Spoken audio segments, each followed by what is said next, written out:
माँ। ममता से पूर्ण एक ऐसा शब्द जो अपने आप में परिपूर्ण है। हमारी जिंदगी की सबसे मजबूत स्तंभ है ये शब्द। ये स्तंभ ऐसे जो सुसंस्कृत भी है और सुरक्षा कवच भी। इनकी ममता ये बिल्कुल गंगा की तरह पवित्र, जो अपनी धारा में अविरल बहती रहती है। कितनी स्वच्छ है इनकी धारा, पवित्रता ऐसी कि इनके आंचल की छाया में हमें सुख और सुकून दोनों प्राप्त होती है।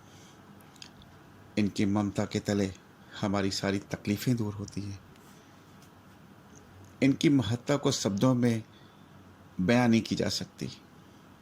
उनके हिस्से का सुख हमें खुशियाँ देने में निहित होती है, चाहे उन्हें कितना भी दुख का सामना क्यों ना होना पड़े। कितनी ताकत उनमें होती है ये हमें ज़िंदगी देने में समझ आती है।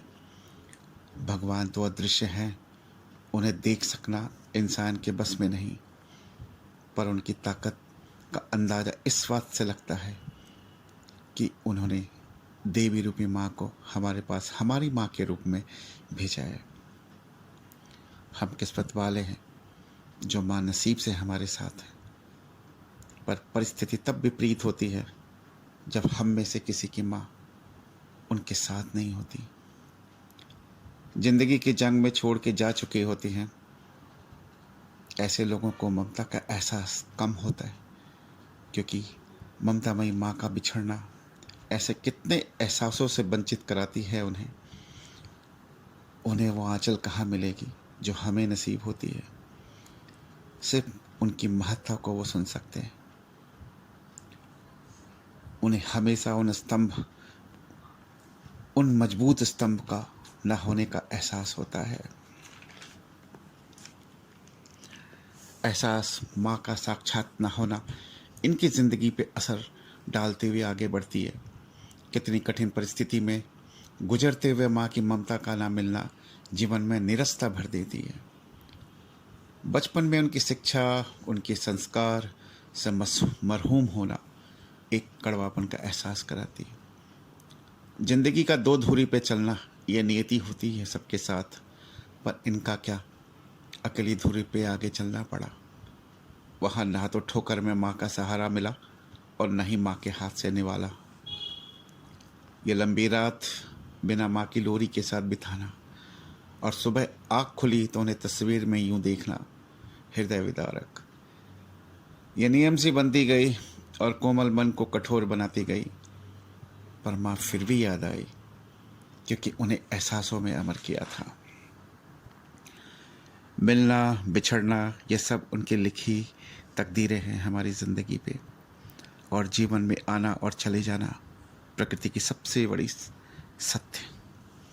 जब सत्य से हमें जीवन मिली तो हमारी जननी हमें माँ के रूप में नसीब हुआ। क्या हुआ जो आज इनके पास नहीं, कहीं तो हैं वो। माँ का नाम लेते ही एक शक्ति का एहसास हर किसी को होता है। माँ की ममता आज नहीं तो क्या उनके दिए हुए आशीर्वाद से इनकी ज़िंदगी जो बेहतर बनाने को उन्हें प्रेरित करती है। माँ के उच्चारण से ही हमें ताकत और सुरक्षित होने का एहसास देती है। फ़र्क सिर्फ इतना होता है जब कोई दर्द में माँ का नाम यूं पुकार बेचैन करती है, क्योंकि प्रत्यक्ष में माँ नहीं आती। यूं दर्द में पुकारता माँ का नाम उन तक जरूर जाती है, चाहे वो जहाँ भी हो। वो हमें सुन रही हैं, देख भी रही हैं, प्रकृति के नियम से बंधी हैं, इसलिए सामने ना आना उनकी मजबूरी है, लेकिन एहसास ज़रूर कराती हैं। तभी तो जब भी ठेस लगी तभी जल्द से संभल भी गए। उन्हीं के रक्त से बने फूल हैं हम, जिन्हें एहसास में जीवित रखना है। यही एहसास इनके अनुशासित ज़िंदगी और ममता की छाँ भी देगी।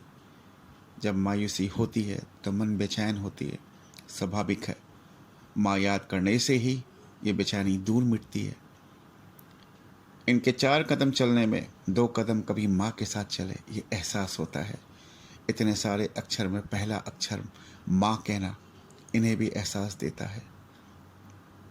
आधा दर्द वहीं समाप्त होता है जब मुंह से निकलता है शब्द माँ।